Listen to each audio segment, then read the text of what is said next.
Okay.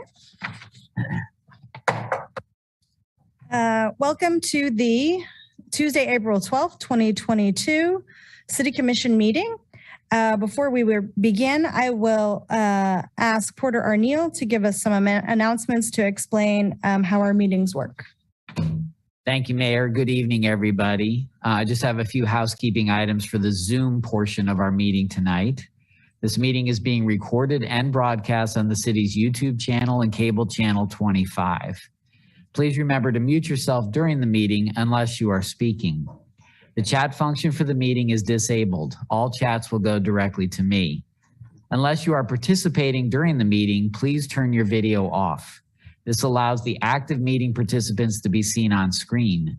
You will still be able to hear the meeting. When you are participating in the meeting, please turn your video on. If you have any trouble, you can send me a chat. Please remember, oops, I don't need to read that anymore. The city reserves the right to mute people or turn individual videos off to minimize distractions during the meeting. And now I'll turn the meeting back over to Mayor Shipley. Thank you, Porter. Now I think Liza will still read us Sherry's statement about how to do public comment. Yes, a few notes on public comment. When the mayor calls for in-person public comment, individuals attending in person should approach the podium to indicate they wish to speak. The podium can be raised and lowered, and we encourage you to use this feature to ensure your comments are heard. Please remember to state your name before speaking. Individuals participating via Zoom should use the raise hand function to indicate they wish to speak. When you are called on, please unmute and state your name before speaking. All comments will be limited to 3 minutes. Thank you, Eliza. I already forgot. We don't need to do roll now because we're here, or I still need to do roll? Oh, okay. Lisa's very experienced. She says we're good. If Sherry doesn't like it, she can email us. Right. Okay, let's move on then to approving our agenda. The City Commission reserves the right to amend, supplement, or reorder the agenda during the meeting. Is there anyone who would like to reorder the agenda, or do we have a motion to accept? Move to approve. Second. I have a first and a second. All those in favor? Aye. Any opposed? That passes 5-0. Next is our recognitions, proclamations, and presentations. The first is a recognition for the Certificate of Achievement for Excellence in Financial Reporting. And I believe Casey, there she is on to say a few words. Good evening, Mayor and City Commissioners. I'm Casey Toomey, and I serve as an Assistant City Manager. In just a few minutes, we're going to be recognizing excellence and achievement by a very well-known team in our community. But first, we're going to recognize the excellence and achievement of a slightly less well-known team, our City Accounting Division. So I'd like to ask them all to turn their cameras on. That's Jennifer Worth, Christy Bowles, Susan Desch, and Jeremy Wilmot.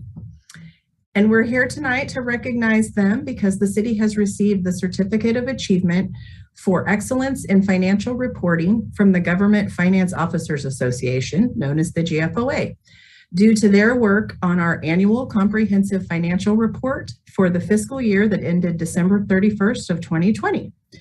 As you know, our city strategic plan states our commitment to sound fiscal stewardship and talks about how we provide transparent and easy access to relevant and accurate data for budgeting and decision-making.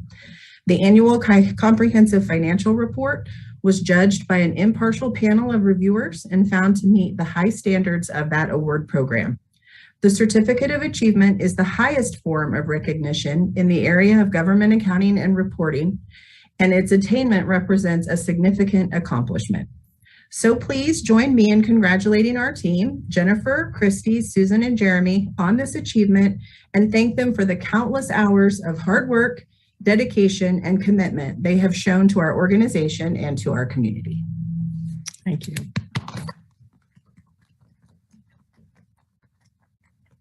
Thank you, Mayor.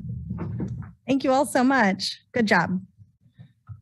Next, if it'll pull up, I'm having a little hard time getting things to load here. We have a recognition of the 2021-22 University of Kansas men's basketball team. But if it doesn't load, I have another one. Yeah, thank you. You're very kind. They didn't come in person? I don't know. Porter did reach out to someone, but let's make sure there's no one on Zoom that wants to make any comments. That's with the university.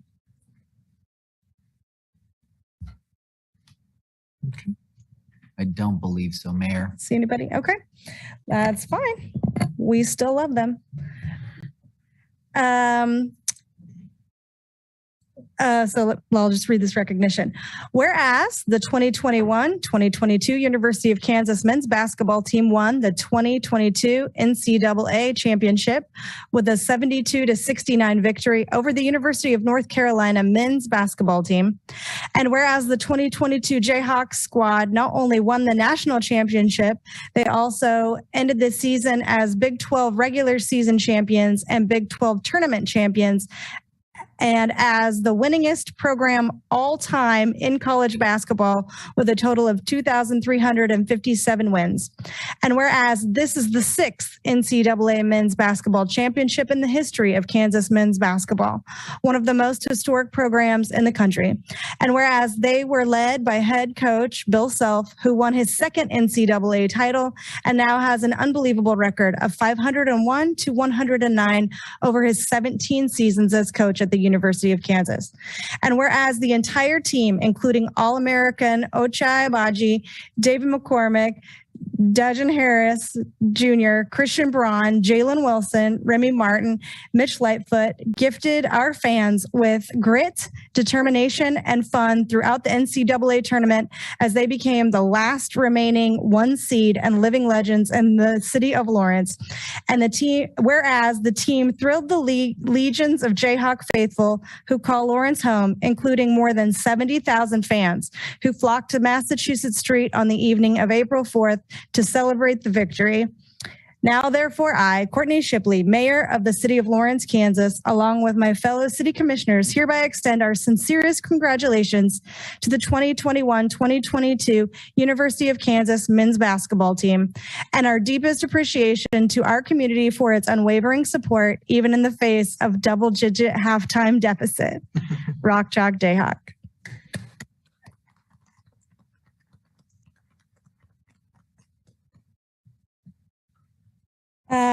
Next is our consent agenda.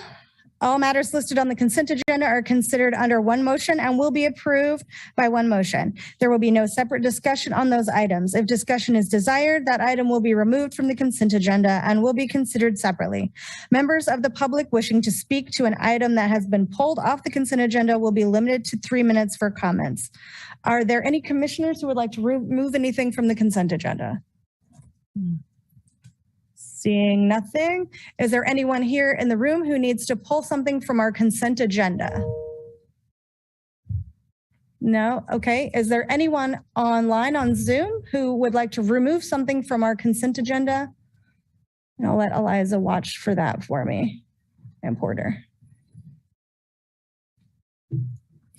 See anything? Nothing. All right. Then do I have any motions to accept? Move to approve the consent agenda. I second. I have a first and a second. All those in favor? Aye. All those opposed? That passes 5-0. Therefore, we can move on to, I can get to it, public comment. The public is allowed to speak on items or issues that are not scheduled for discussion on the agenda. As a general practice, the commission will not discuss or debate these items, nor will the commission make decisions on items presented during this time. Individuals should address all comments and questions to the commission. Each person will be limited to 3 minutes. Is there someone who would like to give general public comment?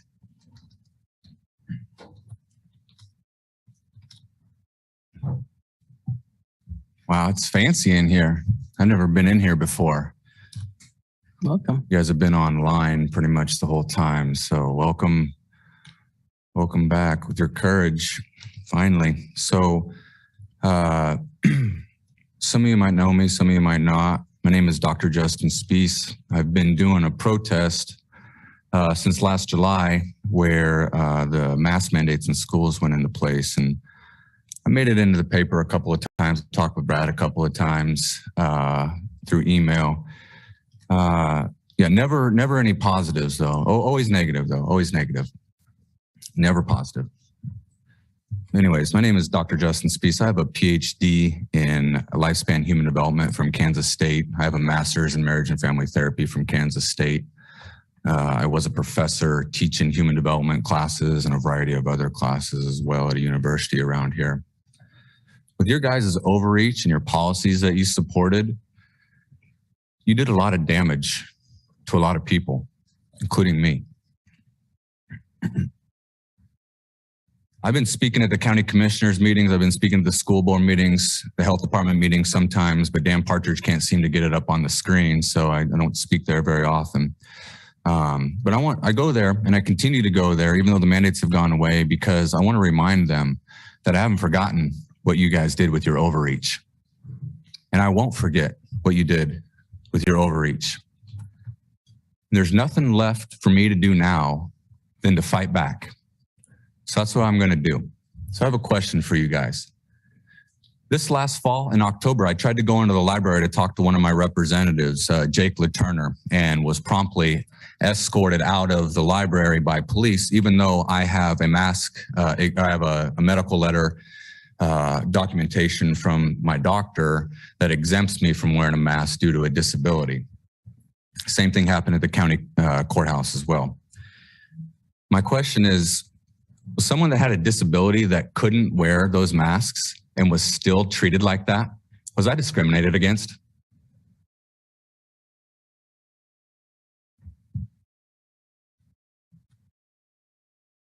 We don't generally answer questions you ask. That's not what I asked. Was I discriminated against? You can run out your time waiting for us to answer, or you can carry on. And why or why not? Was I discriminated against, and why or why not? There are exemptions, not accommodations, exemptions to your madness, and was denied. It's denied at LHS as well. I have a permanent ban from school grounds because I couldn't wear a mask. Was I discriminated against? What if somebody was pushed in a wheelchair and they said, no wheelchairs here. Wheelchairs not allowed. Get them out of here. They pushed them out. Would you guys be up in arms? Would you be upset by that? That's your time. Thank you.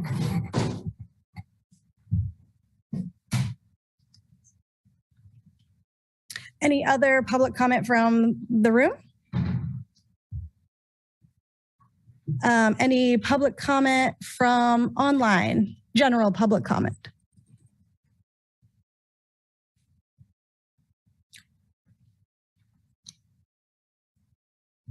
Not seeing anything? Don't see anything Okay. there.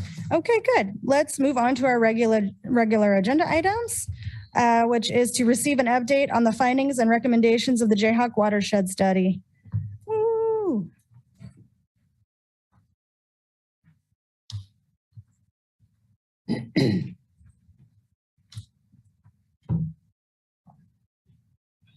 Good evening, Mayor and Commissioners. Matt Bond, Engineering Program Manager for Stormwater. Wanted to, let me go back to the start of the presentation. There we go. Wanted to bring you a update on what's going on with our Jayhawk Master Plan for that watershed. As you know, you graciously increased our stormwater fee. And so some of the things that we're going to do with that is the first thing we did was hire JEO, our consultant this evening, who will, Jason will come up and give you an update on what's going on with the master plan we have. And then we'll go through a project overview. We'll do the watershed plan process, and then I'll come up and talk about our budget, and then we'll tell you what our next steps are. And with that, I'll let Jason take over. Good evening, Mayor and Commission. Thank you for having me. Jason Peak with JO Consulting, and I've been the project manager and had the privilege of working with Matt Bond and Nick Hoyt on this project. And you guys have some really great staff and are really dedicated to kind of helping to figure out the best improvements we can in the Jayhawk watershed. So this picture, of course, is Buford-Watson State Park, or Buford-Watson Park downtown. You can see the basketball goal, and many of you are probably familiar with the flooding that occurs in this area. When Matt engaged our firm to do analysis, of course, the primary focus was working on a watershed plan. And that basically, involves the engineering work of developing the hydrology to understand the rainfall, where it's going, and kind of developing the flood conditions. Another core part of this project was having a robust community engagement. We know that's important in your strategic plan and important to the community, making sure we're listening and working side by side with the neighborhoods. Our process included putting together a steering committee based on recommendations from city staff of the neighborhoods involved and business interest. And then we also had a series of 3 public meetings that I'll kind of go through how we did that process to get feedback from folks that are impacted in this area. We also looked at BMP evaluation, that's best management practice for stormwater. With your NPDES permit, National Pollutant Discharge Elimination System stormwater permit, you're required to look at providing ways to provide water quality with stormwater. So we looked at a number of alternatives in the watershed that could be incorporated into future projects. We also looked at, as we solved this, that existing stone culvert that was built in the early 1900s that's outside of the right of way in some areas, how does that culvert get addressed as improvements come in?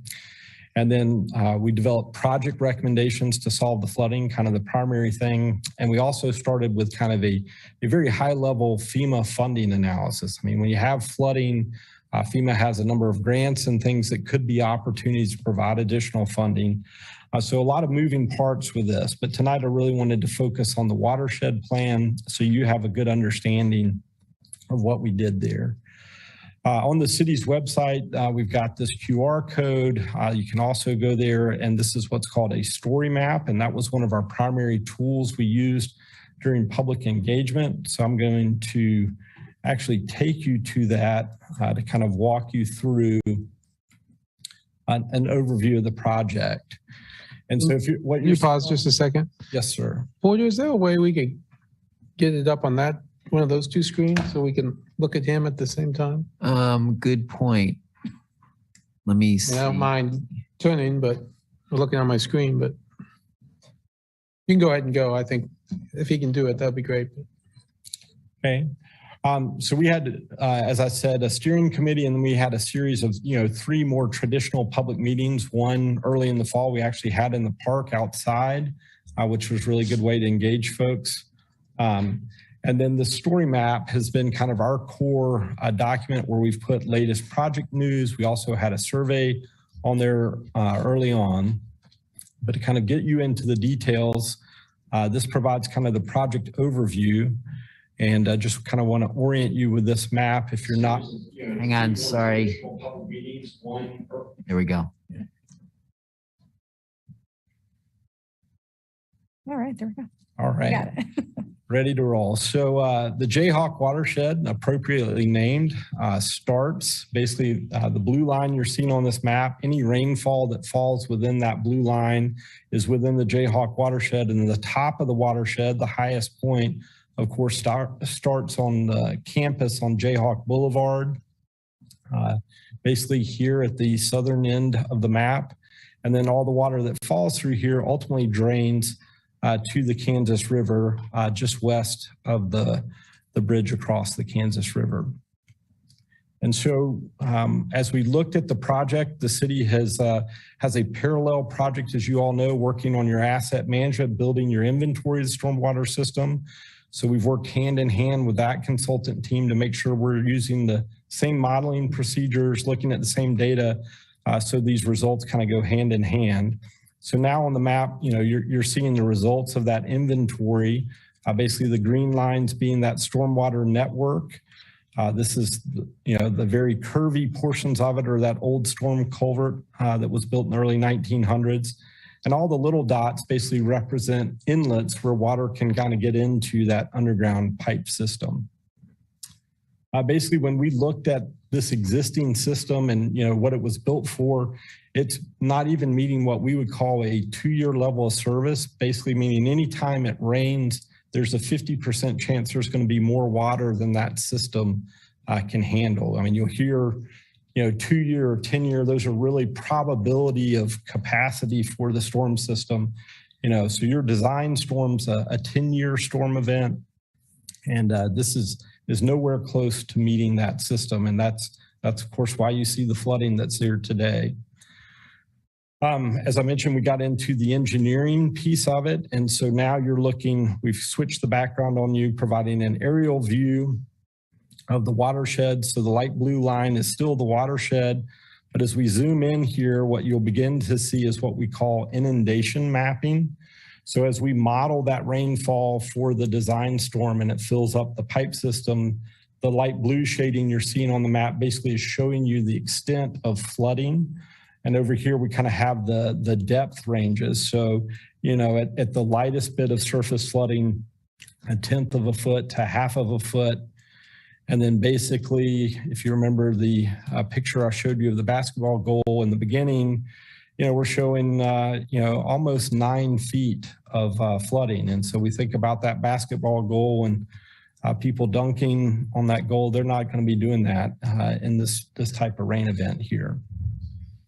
So we also talked with the public because, this is engineering models. We use a lot of the latest data to get there. Just like you asked the question about thinking about climate change and resiliency, we looked at, using the most current NOAA Atlas 14 rainfall data. We also looked at other rainfall data and took the most conservative estimates. So looking at, with that variability in rainfall, let's really make sure as we dial in the system that we're accounting for those future changes in rainfall. And before I go on, I'll just, maybe pause and see if there are any questions. That was kind of the initial part of the process, is telling people what's going on. I may, if you don't mind, you just said using the most conservative estimate. That's a loaded word, conservative. You probably mean something a little different. Yeah, so let me, say it in a different way. From an engineering standpoint, rainfall data is based on historical data. And as we looked at NOAA Atlas 14, that is more weather stations with a more current rainfall system. And so you load that, you have basically a total of rainfall that occurs over a period of time. There are other ways for estimating rainfall that may, just hypothetically, NOAA Atlas gives you 3 inches in 6 hours. We might look at another rainfall datum that says we're getting 3.25 inches in that 6 hours, and looking at that extent of flooding. And so when I said kind of being conservative, we're looking at what rainfall caused the most amount of flooding. So as we're designing that pipe system, we're being conservative in our estimating to handle that larger flood. So appreciate the question. Other questions? So we went to the public, asked them for input on this, and they said, yep, that's really what we see out there. And so then, we had an iterative process where we talked about ways to solve this. We know ultimately it's a capacity issue. You need to increase the size of that underground system. You have a very large watershed, so we kind of broke that down into 4 project areas, and that's what I'm going to get into next here. So as we went to the public, we basically talked about project area A, and that's basically the Aquatic Center in Beaufort-Watson Park for just kind of a general boundary. And as we got into each of these project areas, we came up with a couple of alignments and talked about the pros and cons of, this alignment you're seeing in project area A is basically replacing the pipe system in its current location. And then the second was, well, some people were like, concerned about loss of trees during construction because it's a 72-inch pipe. So 6-foot diameter. It's going to be a really big hole to kind of dig this thing up and put it back in place. So we talked about maybe going up on Tennessee Street as an alignment. Now you're under pavement. It's going to increase your cost. You have limited funds, but could minimize some of the impacts in the park. And, the feedback we got from the residents was, really let's go through the park. And so kind of the recommended solution and what you're seeing here, dark blue line is kind of the proposed piping improvements. The dark green line is your existing stormwater system that would remain. And where you see those, the red dash line, those are the pieces of the existing system that would be removed. And both of these options that we'll talk about A and B down the road, do look at removing, basically there's a reduction in pipe size at 8th and Tennessee, and they account for taking that out. The next area was looking at project area B. This is basically within a portion of the old West Lawrence neighborhood, basically 8th Street to the north, 9th Street to the south. The red lines here show that existing stone culvert that was put in place. And this solution basically included a large trunk line going down Tennessee and 9th Street to connect to the trunk line that goes further south, and a smaller line on 8th Street. We also looked at an alignment that was within the neighborhood, running the trunk line along 8th Street in Indiana, and then of course having to run pipes down to the low point in the watershed to pick it up. General feedback we got from the residents is that they would prefer to keep it out of the neighborhood if possible. What I'll tell you is when we get into looking at costs, there's a pretty big difference between those as you look at budget. So really want to kind of keep both those options on the table as we move into design process. Other areas in the watershed, project area C. This is kind of moving south of 9th Street up to the university. Once again, the color scheme red is the existing underground culvert. And then the blue was kind of this proposed alignment. We think we can rehab underneath the alley south of 10th Street, but would need to install a new line from 10th basically to Mississippi and 9th Street. And so that, of course, was the recommended solution. And then the last portion of this watershed, a lot of the inundation mapping here shows primarily street flooding. We didn't really see properties or residences impacted, but you have a long linear system that goes from 9th in Tennessee down to 10th in Tennessee, and then along Kentucky all the way to 12th Street. And this system's undersized, doesn't have capacity to get a lot of water in it. So we really just looked at, replacing that pipe in place as an alternative since it was in the right of way. But we also found that along 12th Street, there was a need to increase the system up there. You're seeing the green lines again that kind of represent that existing system. So we went back to the public, kind of presented these options to them. They provided feedback, and that's where you kind of see the recommended solutions on the story map. And I'll stop once again and see if maybe there's questions specific about those areas, and then we'll get into the findings next. I had a question. What's on your mapping, you've got red arrows and then you have blue arrows. What's the difference between those? Yes, Commissioner. The red dash line is the existing system. The dark blue line is the proposed system, and I'll go back to maybe one that has the arrows on it. And so the arrows on the light blue are just kind of indicating the direction of flow. But you have some on here with red lines with red arrows. The red arrows would indicate the direction of flow of the system. Maybe if you could tell me. I'm looking at C. C1, C2, or looking at C1. Yeah, so the red dash line, or I'm sorry, the red solid line on this case represents that existing system. That's the existing, Yes, okay. Yep. And the blue line then is your proposed. Yes, that is correct. Okay, got it.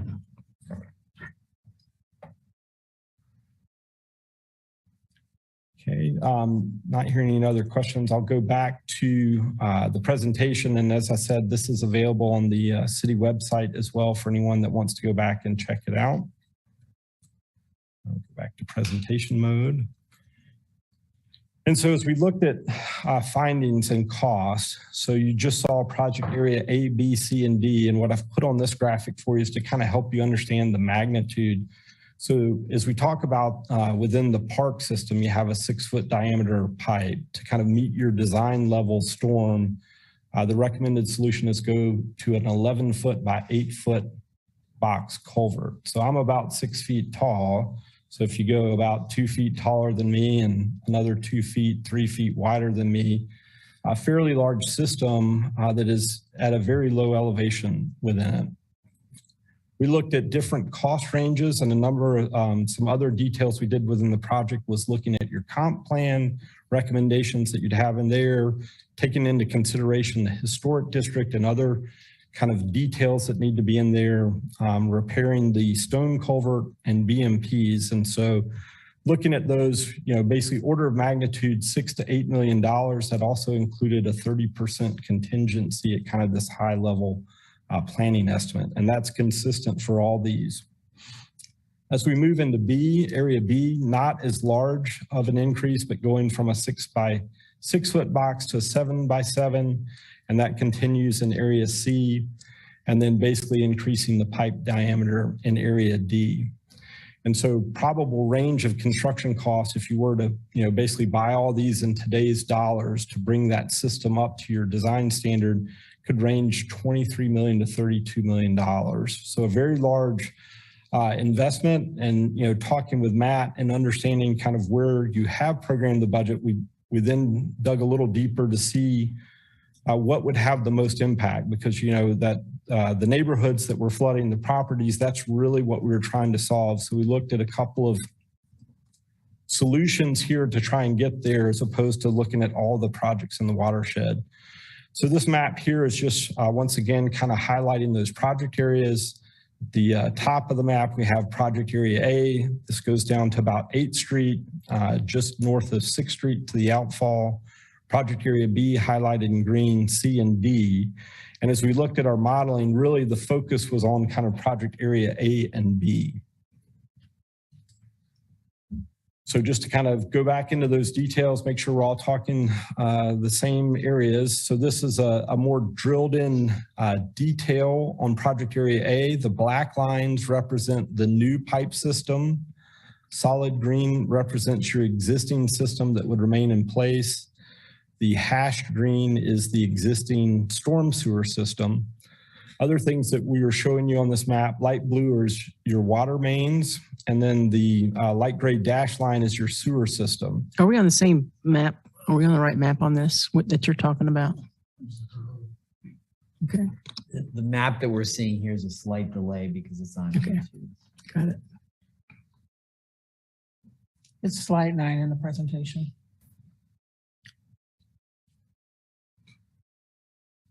Got it. And one of the reasons we showed all the other utilities, what we're replacing is infrastructure that's kind of out of sight, out of mind. It's underground. And so as you have to replace this infrastructure, you have to take into consideration where those other utilities are. It's almost like a 3D jigsaw puzzle that you're working underground to put all this stuff in.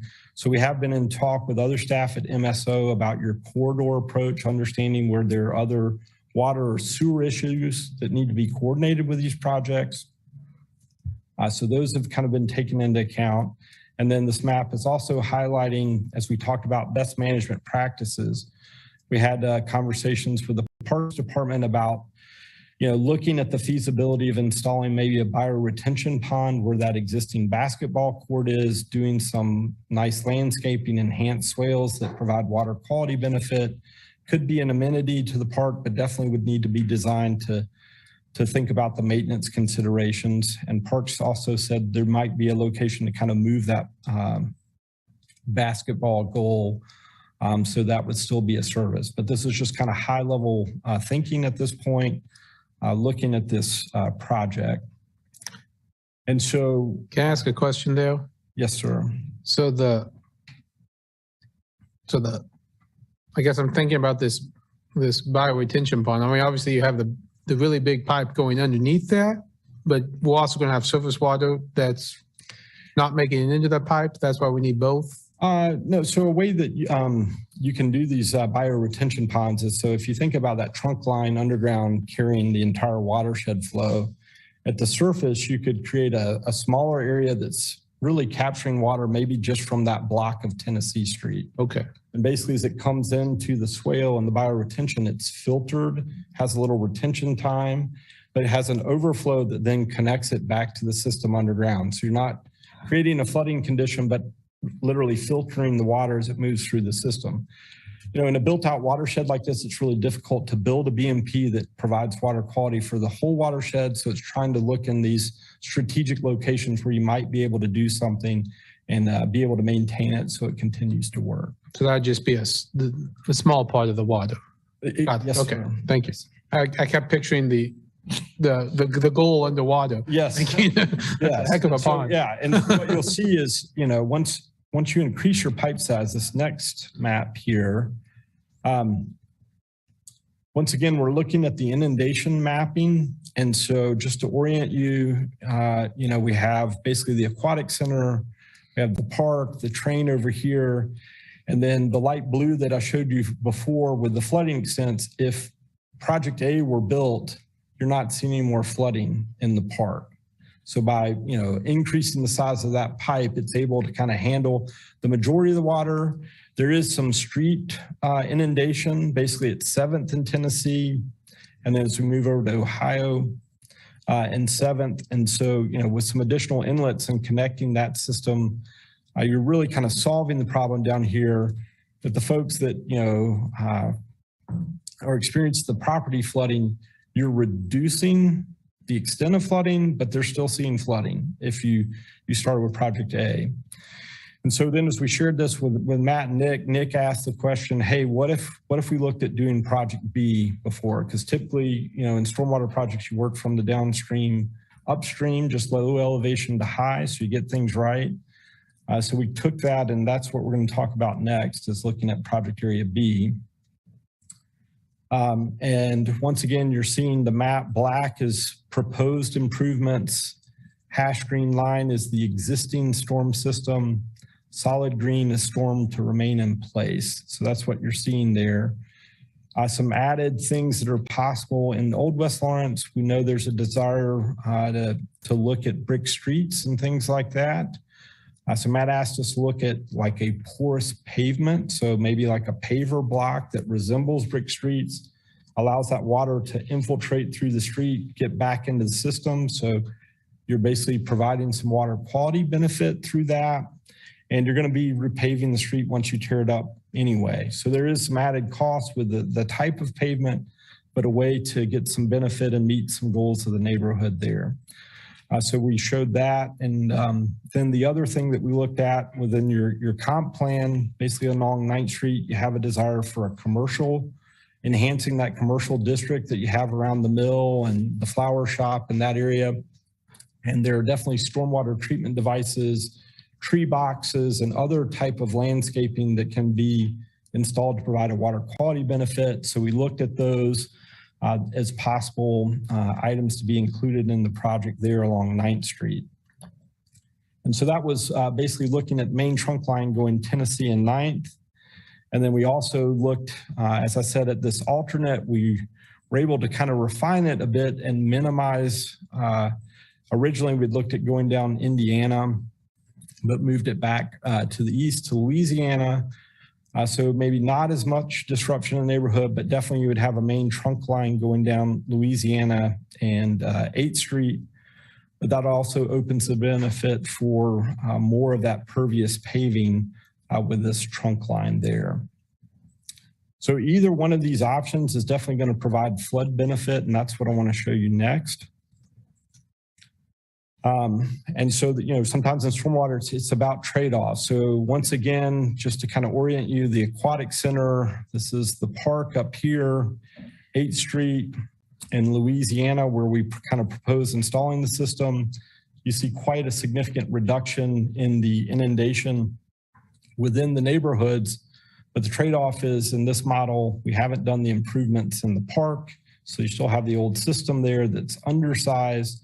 And so you're increasing basically flood levels in the park by our models almost 0.8 feet. And so kind of a trade-off is we look to solve this flooding in an expedient manner. You know, if you come back down the road and do Project A, you've solved it all. But Project B looks like the best area to address the concerns of the residents and minimize the flooding. But the trade-off is you may have a little bit higher flooding in the existing condition you have in the park today. So I'll stop there and see if maybe there's any questions on our findings of project area A or B, make sure everybody's clear on what we're showing you here. Earlier, you talked about one of the two alternatives being maybe significantly more expensive than the other. Which one is more expensive? Yeah, so in project B, basically the line that would come down Tennessee and 9th Street and stay out of Old West Lawrence. I'll go back. So this would be project B1, if that's caught up with you on your screen. But basically this is that large 7 by 7 foot concrete box culvert coming down Tennessee, going up to 9th Street. I'll tell you the last piece of the project, basically Louisiana West, they're the same between the two. It's just how we get there. And then the alternative that we had was basically, let's go down 8th Street and Louisiana. And so if you just think about Tennessee and 9th Street are high trafficked roads. So your pavement sections are thicker, larger impact on pavement there. That has an increased cost. There's more piping in B because we are having to run a finger into the neighborhood basically to capture all the low points in addition to the trunk line. So there's less pipe within this alternative.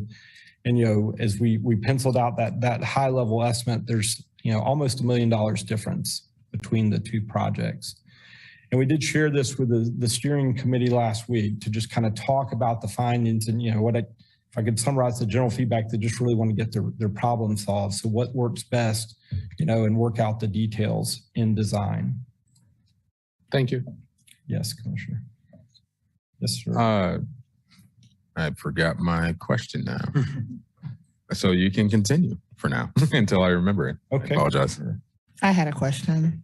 Yes, ma'am. So with project B, area B, we reduce the flooding in the neighborhoods, but with that increased surface elevation in the park, you estimated at almost a foot. With the additional foot, knowing what we've seen flooding capacities in the park, does that additional foot create some spillover effect that could then further exacerbate the flooding issue around there? So, I mean, what we see is in Tennessee Street and on the basically slide 11 that I'm showing you, if you look to the west of the park. So as water collects in this watershed and gets down there, it collects in Tennessee Street and actually jumps the curb into the park as well as kind of surcharging out of the system. So as that water, as the park's full and the water's trying to get over the curb into there, it's restricting that flow. So you're going to have some street flooding. But I would say, you know, you think about, I don't know the duration of these flood events, but it's not like this flooding is here for days. It's during the rainfall, and there is some up into the roadway because you've got some increased ponding depth in the park. So, I'll jump in here for just a second. Some of that's also going to be how high the Kansas River is at the time of the flood event. Because if the Kansas River is up, obviously the backwater is coming back up that pipe. So it may not drain out as fast as it normally would. So some of that's like Jason said earlier, that's kind of a trade-off. So one of the things that we wanted to take into account is we only have a finite amount of money. Typically, when you're doing a stormwater project, you start on the lowest reach and work your way upstream. So when we were talking about this, Nick had brought up a couple of really good points. He said, hey, well, what if we do B? And, you know, some of the models we had run up to that point was showing, well, we don't think it's going to do that. But, you know, given the fact that A and B together and the whole system was $30 million, we don't have $30 million, and we're trying to solve a problem that Old West Lawrence has right now. And that's something we heard during our public engagement, is they understood that, but they were disappointed that they were going to go, oh, well, if you're going to do A, how long is B before we get that funded? And I couldn't provide them a concrete answer for that because I don't know. And so we went back and we looked at B, and we had JEO run their models again. Let's tweak this. Let's try and turn some screws and see what we can find out. And we found out that, yes, we can drain B. So it looks like what you're seeing on the screen or on our screen. There you go. So, but it ends up with higher depths of water in the park. well, if our adverse effect isn't really other than maybe 6 inches to a foot, Right. and as soon as it stops raining, that usually is dry within a couple of hours. And once again, that's going to be dependent upon the intensity of the storm we have, what the saturation of the soil was prior to the flooding event, and what the river level is. But that was a good trade-off, we thought, because so what if there's an extra 6 inches of water in the park? We can't use it anyway. But it's a better benefit, so you don't see any of the blue in the area here on the screen, that the neighborhood is now able to still move around and we don't have any localized street flooding or property flooding. So that was the trade-off. We're like, okay, so let's focus our attention on B. And so and I'm jumping ahead a little bit in our presentation. Ultimately, what I want to do is come back in a couple of weeks and negotiate a plan to develop construction documents to put B into full effect. And then at that time, because this is kind of at a higher level, then we'll really drill down to say, hey, does this pipe go this direction? Because we want to make sure that we're missing all of our existing sanitary sewer lines, water lines that can move, but we want to minimize those because obviously that's project cost. So those are the things that we've looked at up to now. So I can steal you. I think we're about ready to hand it off to you, Matt. So, yeah. So once again, just, as Matt was indicating, 23 to 32 million. And then we have some options, and he was going to talk about budget and next steps. So I had a quick question just about the modeling. What parameters did you use for your modeling? What events did you use for your modeling? So that's a 10-year storm. It's a 10-year storm. Yeah. So most municipal storm sewer systems are designed for the 10 or 10% storm. Okay. So the only difference would be is when we cross 6th Street, that jumps it up since that's a major arterial to a 50. Oh, 50. Okay. Yeah. So the idea is we don't want major arterials impassable if we have emergencies. So. Okay. Yeah, to that effect, I was just, maybe I missed it earlier on those houses that are facing Tennessee. What type of adverse effect would they have with the dump off that's coming if we don't do? The model, basically, there wasn't an effect on the property. It's Okay. defined within the street. Okay, just the street. Okay. Yeah, so that was something else. We wanted to move everything that's currently on quote unquote private property, even though we have a prescriptive easement through there. We wanted to move everything off of the private properties into city right of way, which in turn creates a higher project cost because now I'm not just fixing the storm sewer system, we're fixing the street.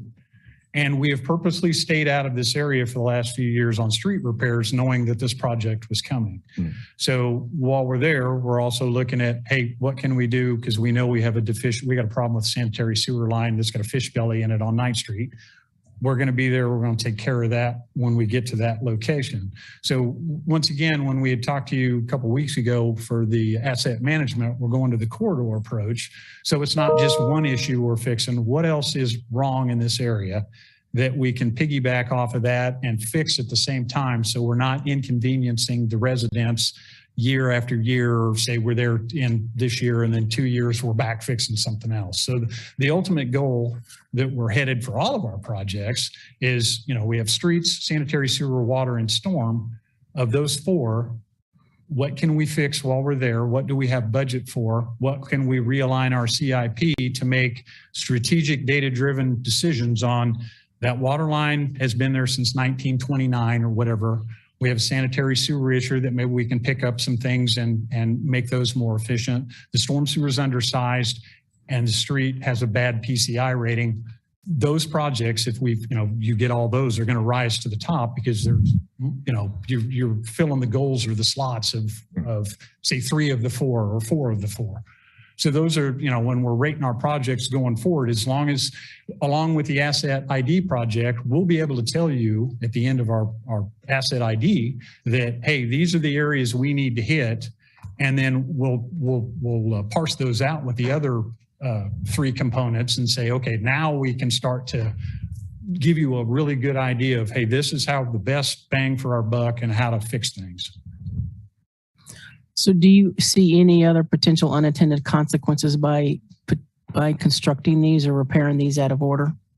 No, because I think we have the ponding capacity in the park. So one of the things that we're going to do, regardless of whether we've done A or B, is we're going to take that 54-inch constriction out on 8th Street that's causing some backwater up that system. We'll probably have a little more ponding in the street, but we're already talking about ways that what can we do to get that off of the street so that we don't have that. And one of those possibilities may be the BMP that Jason had mentioned earlier, that maybe we have a few more curb inlets. And even though it's not getting into the trunk line down below because it may already be under pressure flow because we're sticking with the same system, we just add that to the park and it's already got that. So in other communities, they'll take parking lots. I don't particularly like to do this, but they'll take a parking lot and they'll sign it and say, hey, during intense rainfall events, this parking lot will fill. Well, everybody knows that the park floods. And so, whether it's 3 inches or a foot difference of what we see today, it's going to minimal. It's a good trade-off to do B, because now we can address those issues right away for the residents in a more timely fashion instead of, hey, let's do A, and all we're really doing is draining the park, and some minimal improvements to the localized street flooding and in the area B, whereas opposed to where we flip them around. So the idea would be that we'll come back to you with a plan we're going to design B, do some kind of planning at a higher level for A, so these are all joined together and dovetail real well. And then we can move on. So we do B, and then we turn around and do A for the next project in this watershed. Okay. I got just one more question, more specific. As I'm looking at this map where you have repaired B, that aerial, could you bring that up? This one here? No, that's the one where we repair A. If you do B first, is that right? No, I'm sorry, that was right. I'm sorry. So that looks like there's a little problematic area just in the alley west of Louisiana, just north of 9th Street, in the alley there. Yeah. What's causing that? Is there some sort of? It's just a sump. So the alley drains from both the north and the south to that. So it's location. Not. Yeah. So is it? There is actual an inlet there? Oh, there is. Okay. Yeah. Yep. And that's something that when we refine the model and get down into the details, that might actually go away. That's what I was wondering. It seems we haven't taken, we haven't gone into that granular approach yet. That's what I'm hoping to give them the next piece of this when we come back. As it sticks out there, it seems like that's something we might be able to address. Yes, that's absolutely true. Yeah. And that may be a case of, I'm not put Jason on the spot here. That might be a case where maybe we increase the box size just a little bit and increase that capacity in the box. Because whether I go up with it's an 11x8 box is what we've kind of got sized right now, 9x9 through that section. 7x7. 7x7. And so maybe it jumps up to a 7x8. Yeah. And, then it's just the cost of concrete, because the construction cost for a 7x8 and a 7x7 is probably nominal. Yeah. I think it would be good to look at those problem areas projected problem areas. Yeah. So the ideal goal would be no blue in that center area from 8th and Ohio to 9th and Mississippi. Yes, absolutely. You can just adjust the design a little bit. Yep. So then, of course, how do we pay for all this? So our current budget, we've got $2 million for this year, and then we've got $4 million dedicated in 2024. And so, I would like to come back and give them an opportunity. Hey, let's go ahead and start in on a project. One of the things that, and Jason had mentioned this earlier, is FEMA funding. It's BRIC. There's a BRIC grant, which is building resilient and infrastructure communities. And so that is a good match. And it's usually a 2-year process to get that vetted. And so that would line up really well with our 2024. And so we know we have 6 million right now. We're looking at reducing some of those maintenance program dollars in program 9801. So instead of 2.6 those last 2 years, maybe those come down to like $1.3 million a piece, and use some of that money so our ratepayers aren't hit. And so we can leverage that money. Plus, if we get the BRIC funding, I think 75-25. That's correct. 75 money from the feds, 25 from the community. And so that would pay for it. And then there's also the infrastructure bill that the feds are looking at. So one of the other things we're looking at is, hey, if we get a shovel-ready project per se done by the end of the year, if the feds turn that loose, my experience working for KDOT, you got a project ready to go, you usually go to the top of the list for funding. Now, I can't guarantee that, but that's usually what happens. So we're looking at different funding options as far as not just what we can do for our own utility, but outside federal money. So cost-wise, what would it, how would it impact it if we wanted to get to the two project A and B ready to shovel ready in case that those infrastructure dollars do get let loose? Is that something to look at, or is there money there? yeah, it's something because I had originally thought, hey, let's just design it from the river all the way to say 9th and Mississippi. I don't know that there's some drawbacks to that because, I don't know if you want to go to the level of detail. We'll definitely take that into consideration for say 30% compliance for project A. But yeah, that's something we can definitely look at. I don't know why. Yeah, it may warrant at least a discussion because if the money is for project ready projects, so to speak, then we would want to take advantage of that as much as absolutely. possible. Yeah, absolutely. And we know we're going to do it eventually. Yeah, exactly. So then just to conclude, so the next steps, obviously, we're just providing you an update on what's happened to date for the watershed study. And then we'll negotiate a contract with JEO, and then we'll come back to the commission in a future date here pretty quick and provide plans to be done by the end of the year. So in case we do have federal money, we can kick that off a little earlier, maybe do something like we did for our, right now we've got about $8.3 million worth of stormwater work under contract. I've got one project already underway on 30th, or you can see it on 31st Street. That's where they've started. 17th and Alabama, the 20th Street East system, we're waiting on precast structures. That's going to start up here pretty quick.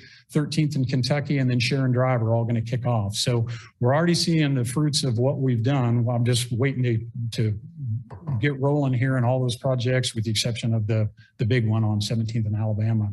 Those will all be done before the end of the year. So want to get plans, get them started, get plans done and on the shelf by the end of the year. And then if funding comes available, then we're ready to move forward a little more expeditiously.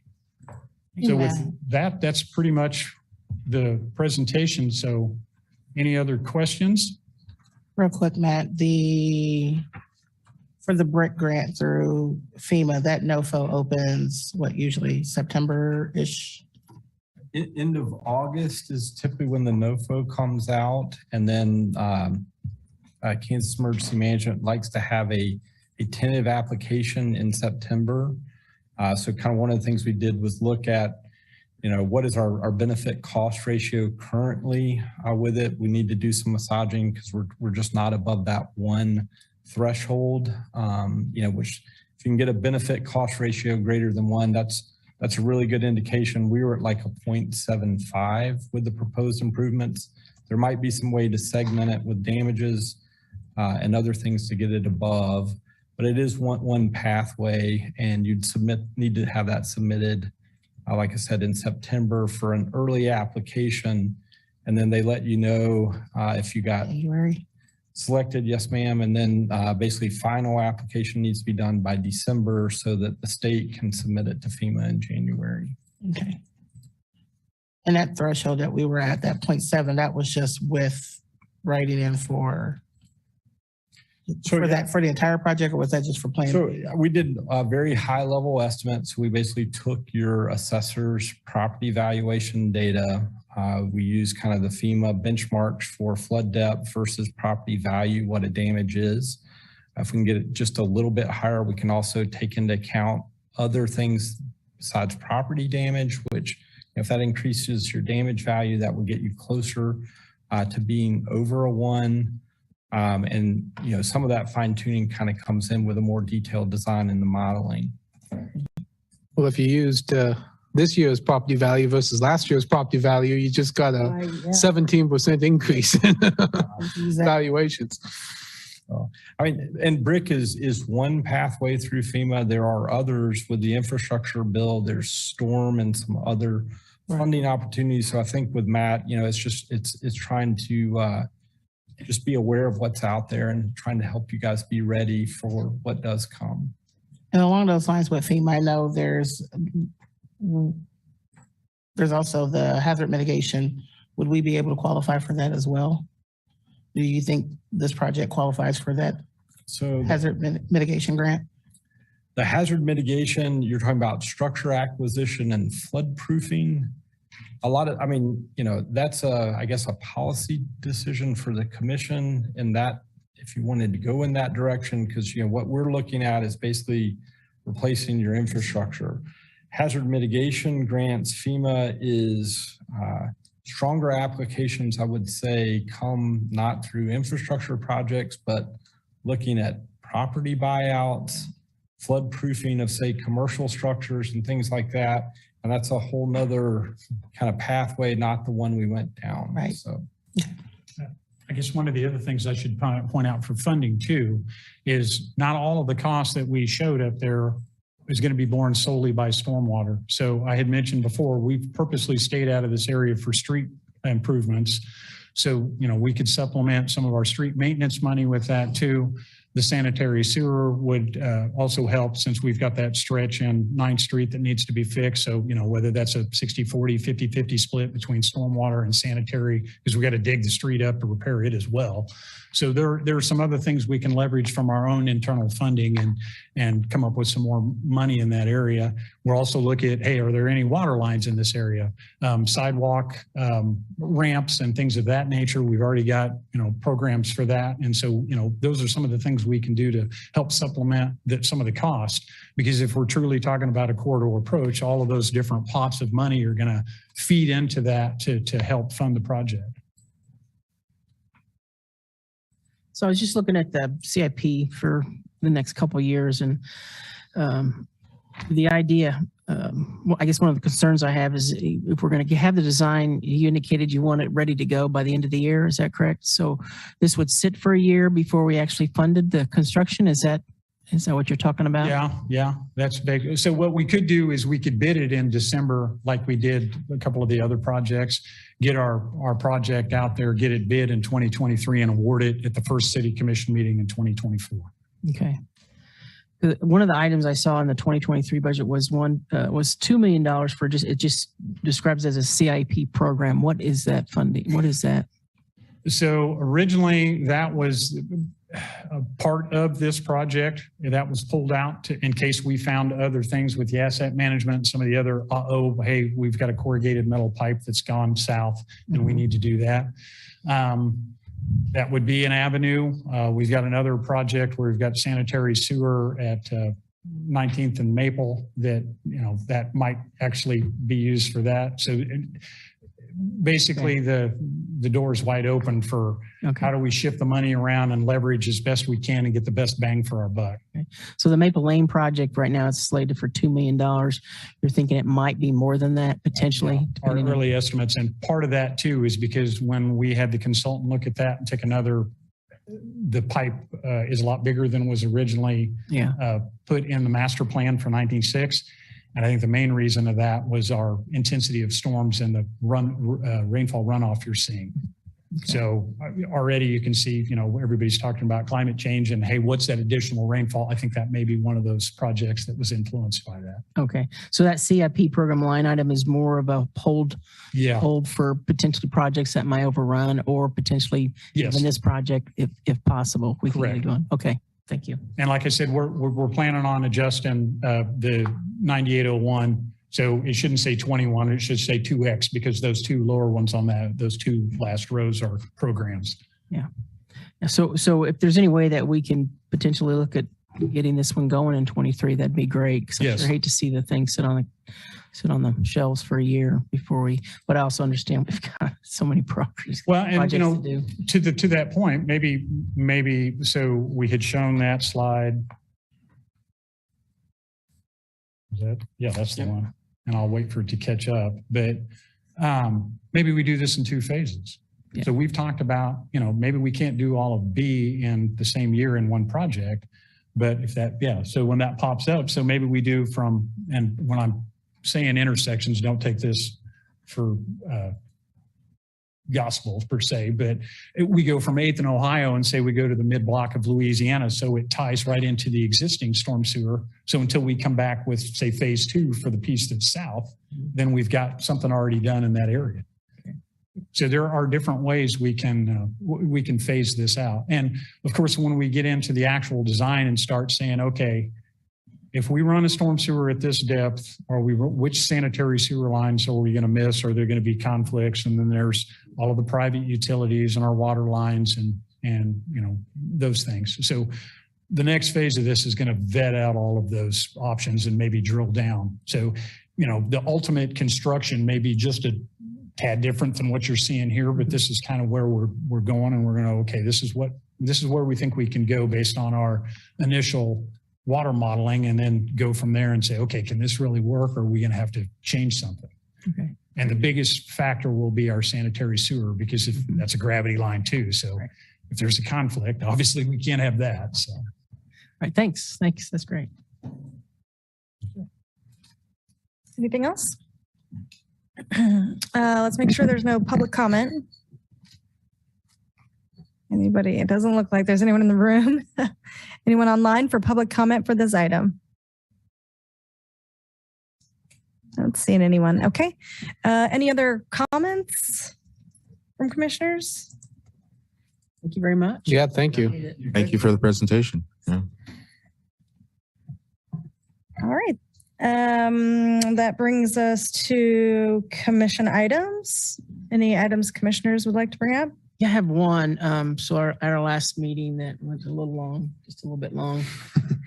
I know we're going to bring back Peasley Tech to talk about that issue, or that request from Peasley Tech, which is great.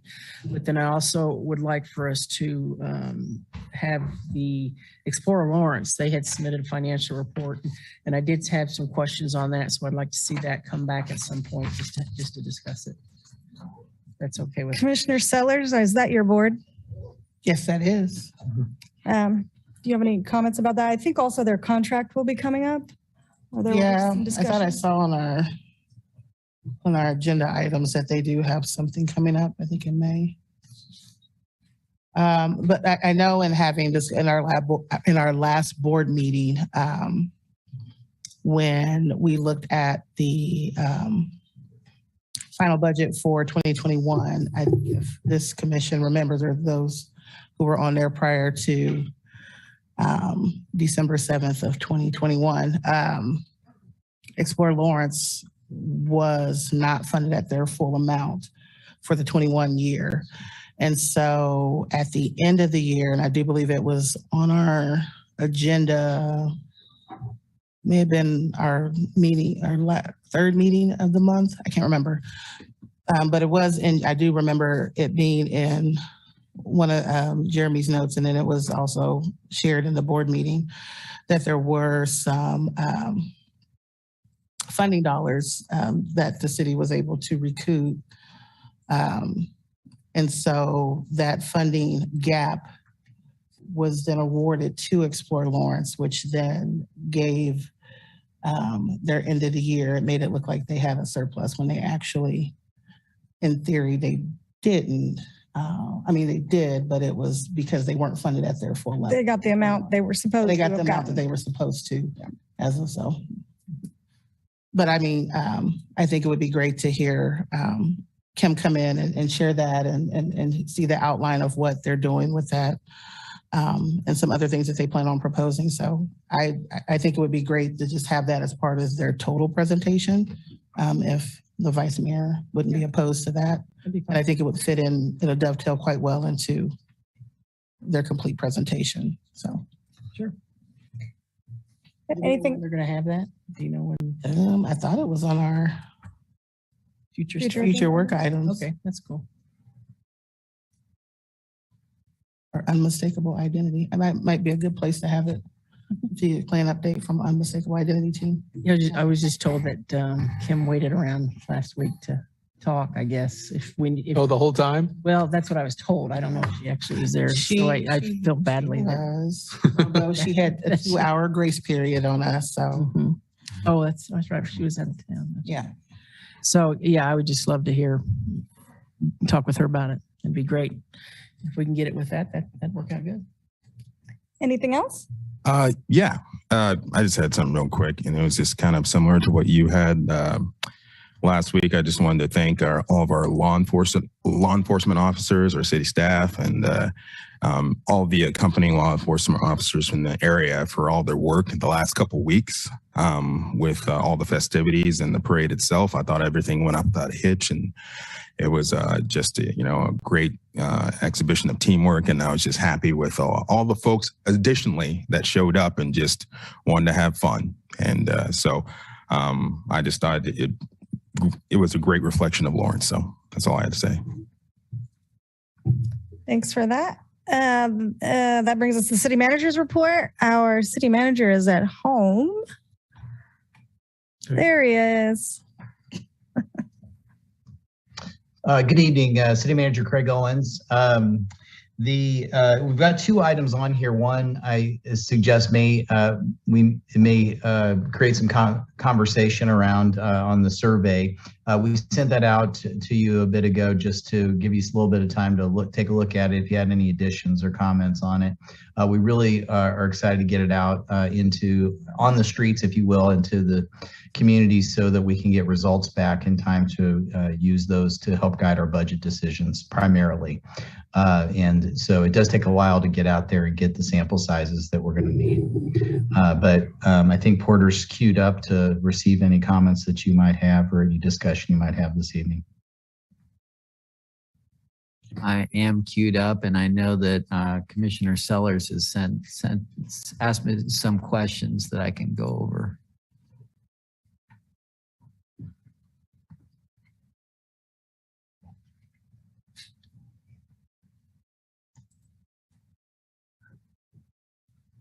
So this is the agenda item for this. And as Craig said, we are working on the community survey, working with ETC Institute.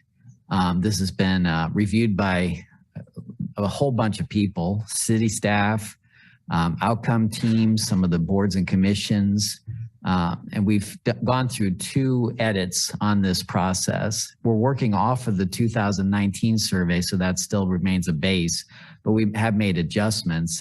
Hope the way that I articulated this in here was helpful for everybody. So this is actually the survey in draft form. And what I did was I marked all the different changes. So in other words, this is marked as a KPI. These are new additional questions that we added, and obviously going through, and some of this are both new and for KPIs.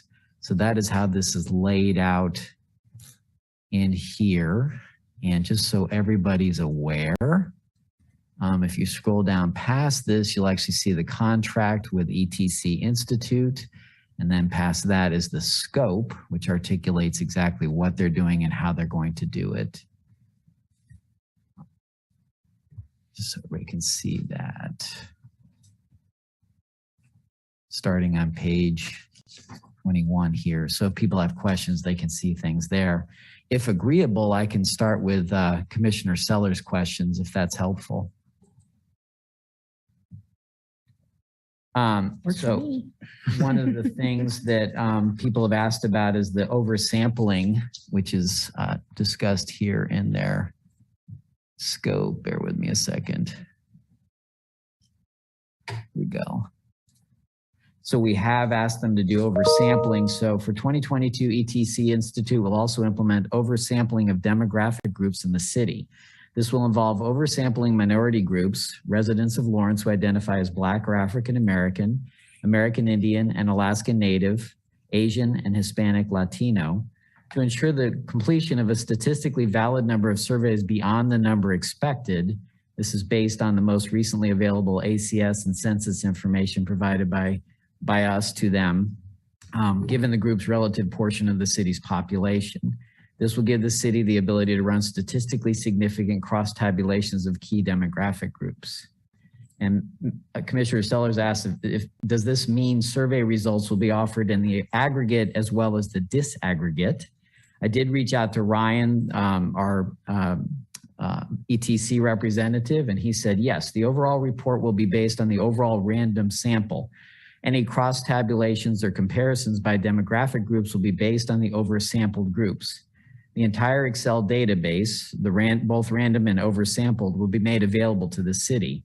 As to not overrepresent the race ethnicity groups, surveys collected as part of the random sampling are kept separate from the main report and only included as cross tabulations or in raw data formats. That help answer your question? It does. I just want to make sure when I looked at the 2020 results, it showed the side by side based on the sampling and census. And I just want to make sure when we get the results that we see the aggregate, agree, disagree, but we also see it based on ethnic groups. So that, what is our African American population saying? What is our AAPI population saying? Because when it's aggregated, it could increase or decrease the statistics. It could increase or decrease the value of that, but I want to know what that population truly believes based on that, so that we see them represented separately as well. So, and what he said, yes, it'll all depend on what the presentation looks like. And speaking with him prior about this topic, I believe that he can do what you're asking. Okay. So that was something we did discuss. Because I get cross tabulations. I didn't want to break out my statistics and be like, can we get some chi-square or multivariate analysis stuff? I just wanted to make sure we can see it as the aggregate, but also what were the results based on each ethnic group. Understood. Yeah. And I'll talk to him and make sure he understands what we're asking for on that. Did we get an email with your questions, with Commissioner Sellers' questions? Did we get an email with her questions? No, she sent these to me just before the meeting. Oh, okay. So I wrote these down and reviewing them here. Then you had a few, thank you very much actually for your good editing work. You I found a few things that I'm surprised we didn't see, so I'll take care of those. Let's see, you were also asking about, parking, the availability of vehicle parking downtown. Yeah, and go ahead. Yeah, and I actually want to talk about editing. I didn't even edit my response correctly, so don't look at that. I just made the note that I said due to the pandemic and the parklet program that question might create some skewed biases, and so I just wanted us to be mindful of that question. We may need to throw it out because depending on who you talk to, availability of vehicle parking downtown, you could get some skewed data from it. So, I mean, that was my only concern, that question, there might be, it could, bless you, could be potentially skewed, so. Understood, yeah. And then you were asking also under economic, under the economic title, number 9, access to jobs that offer a living wage. Do you want to comment on that? What I said was that based on people's understanding of what a living wage is and that it fluctuates based on region and market. So I didn't know, and this is getting in the weeds because that's where I live sometimes. But I didn't know if maybe we could give an example of living wage. I know that the chamber has used an example of that, but I think people's understanding and knowledge of a living wage may be different. Some people may think $15 is a living wage. Some may say $18 is a living wage. I think it's based on what our current market is. So maybe if we knew what our regional market living wage was and to put that there, then that gives people a point of reference to say, oh, okay, well, based on that, yes, there's jobs available based on that living wage. And I believe the thinking behind this too was both to garner data, but also as an educational opportunity to see how people respond to it. Your point is well taken though as well. It's fascinating. Honestly, I'm still relatively new to this, and it's fascinating the nuance of some of these and how you can see they can potentially go in different directions. But we have discussed these and tried to get as accurate, as pinpointed as possible on. Right. And I think this is great. It just helps us think, at further discussion on it. I mean, like if you were doing a focus group, and I think the point I brought up is more focus group driven. If you were to say, what are your thoughts on a living wage? What do you think the living wage is in our community? Than that. But I think what you have here is sufficient. It allows us to think and imagine, where we could take this. And then under number 15, you were asking about condition of sidewalks in your neighborhood and whether or not people, if some neighborhoods don't have sidewalks and how they might respond to that. And that is that either don't know or neutral response. So That's a good question. Because I pulled it from 20 where it's responsiveness of city social media accounts. And you said, and it has in there, if you don't follow at least one city social media account, select don't know. So for someone condition of sidewalks in my neighborhood, you know, if you're like Commissioner Finkeldine and you don't have sidewalks in your neighborhood, then I would say don't know. Understood on that one. And then this one, I think you have a great idea. So under 24, number 10, viewed or attended a city commission or advisory board meeting, and you mentioned potentially splitting those two out so we know city commission or board and commission. Right. And I think we can do that. I think that's a great suggestion. Thank you. And let's see, number 20, what was the next one here? I had another one in that, but it was just more food for thought because it said frequency. I said frequency may not be the correct word to use here, perhaps use of service. Oops. Because if you're asking me to use the transit services, I may have used it, but frequency in the last 12 months, yes, I've used it, but it doesn't tell you how many times I've used it. But again, it depends on if you're just wanting to identify use of service, not necessarily frequency of service. Right. I think those are two different. No, I think it's valid, and I plan to talk to Ryan about that. And I Okay. think we may take your suggestion and just shift it so that it's more accurate in how we're asking the question. Again, really appreciate that. It's really helpful. And then you also had... I think the last one was 25. Oh, no. Oh, rent or own. Yeah, there was a space there, and I didn't know if you meant to put blocks there. Again, I think that's a good idea if we can call out renters or owners and just identify that. So I will work with Ryan on how we can do that. And then number 36 was would you like to be entered into a drawing for a chance to receive one $500 prepaid Visa gift card for completing the survey? You asked a valid question, which is? Just one, but I said, could we split it? Can we do 5 100 or, I mean, it's enticing to get a $500 gift card, but if I'm only one of 800, the odds are a little. So I just thought maybe if we did 2 250, 5 100, I don't know. I wasn't saying increase it, but maybe increase the odds of the possibility of getting something. And I can tell you, I spoke with Ryan. The rationale is that they have seen that the larger sum is more of an incentive for people to respond. But of course, ultimately, it's really up to us how we want to implement that. So that would be something that you all can discuss and change if you'd like to. Porter, I have one more, 25B, question 5. That was just, I felt like that was duplicative to say I felt I was treated fairly and equitably. So if we just said, I didn't know if you meant to say treated fairly or equally, or do we just want to say treated fairly? Because it's kind of, you're saying equitably and equitably, right? In my sense, in my rationale, but. Understood. And I did reach out to Ferris, and he reminded me that part of this is that educational opportunity as well. So I understand that there's a language issue, but then there's also the educational piece of reaching out. So we can change it. If he's good with it, I'm up for his. Okay. Yeah, I'm coming at it from a linguistic. More linguistic. Yeah. I'll double check with him, but I think that, and we can discuss it further to make sure it's agreeable. Thanks again for bringing it to our attention. That helps. Yeah.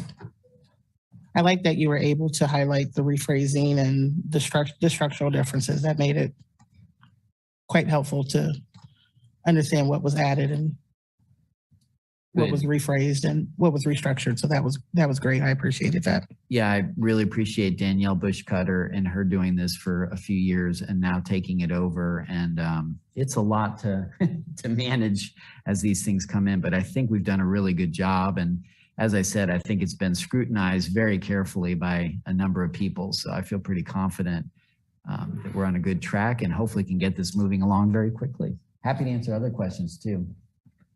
Anything else? Forgive me for turning my back to you. This is a tricky situation with sharing screen. Anything else on that? I just got one question with this. This is great to have this this going out. I know we do it every few years. We also do an internal one. Have we done that recently? It's been City done, Manager Craig Owens. So which do you mean? It seems like a few years ago or maybe longer, we ETC also did one for asking, how satisfied staff are with various aspects of our departments. It was pretty in depth. Trying to remember when that was, but it was a great information. I remember that. I'll have to familiarize myself with that. I would say that we are doing an annual employee engagement survey ourselves, it's important. That's part of our also in our scorecard.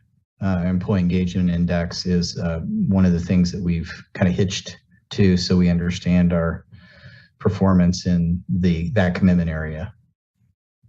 Okay, thanks. Anything else? This is a public comment item. Is there anyone here to comment on the city manager's report? Nope. Is there anyone online here to comment on the city manager's report? Chris Flowers. Hi, this is Chris Flowers, and I didn't know this was actually going to be on the city manager's report, but I actually had this looked up for something else because I was looking up at sidewalks. But so I don't know what's projected for the next one, but on the 2019 one, the second, like when it comes to the size, what we were supposed to be working on, like what the residents want. One of the most important was like overall maintenance of city streets and utilities. And then second was overall flow of motor vehicle traffic and congestion management on streets in the city. And I'm wondering, like when it comes to the OWL, can someone argue that having too much neighborhood traffic, it falls under that? Like what if the OWL barriers on that in the OWL neighborhood, like what if that increases congestion for 9th Street, but it reduces the amount of traffic going through the neighborhood? So what would that rank on just the overall flow of motor vehicle traffic and congestion management? Like because either side could be arguing, well, we want less traffic on this street, So I was just wondering if there's any way, because when I read that question, I see it as people want to be stuck less in traffic. So is that the way it's supposed to be interpreted, or can neighborhoods use it as an argument to have less traffic in their neighborhoods for the safety of pedestrians and their children? Because I think it's kind of two different reasons not to want, like approaching the topic of traffic congestion and like traffic management. Like it kind of, you can potentially have two opposing sides both answering yes or no to the same question. So I don't know, but I hope you all use this more, because I think it shows that people care more about vehicles.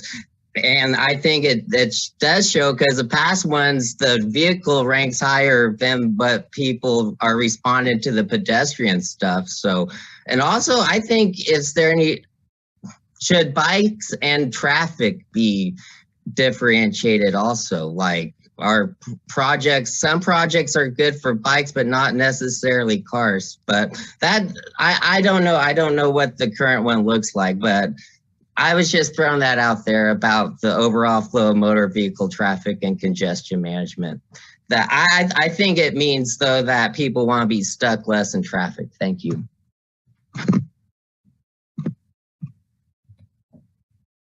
Anyone else?